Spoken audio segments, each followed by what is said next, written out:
In today's video, I'm going to teach you how to add a logo in Webflow. Start by opening the Webflow website. Once you're in your dashboard, move your cursor over your project and click Open in Webflow. Give the designer a moment to load fully so all the editing tools appear. When the designer is ready, go to the left toolbar and click the Assets icon, the one that looks like a photo. At the top of the Assets panel, click Upload. Select your logo file, then click Open. Wait a moment while Webflow adds it. When the upload finishes, you'll see your logo thumbnail appear in the Assets grid. Now press A on your keyboard to open the Add panel. You can also click the plus icon at the top of the left toolbar if needed. In the search bar, type Navbar. When the Navbar element appears, drag it onto the canvas and place it at the very top of the page, above any existing section. Release your mouse there. Webflow will insert a Navbar with a brand link on the left, which shows the default Webflow logo, and navigation links on the right. Next, press J on your keyboard to open the Assets panel again. Find the logo thumbnail you just uploaded.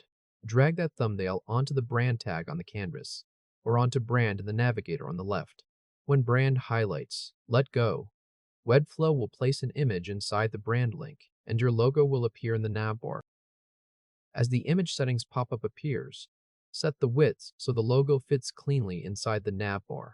Here, set the width to 60 pixels. Leave the height set to auto so the logo keeps its original proportions. Then click the brand label in the blue tag above the logo. On the right side in the Element Settings panel, look for the Link Settings section.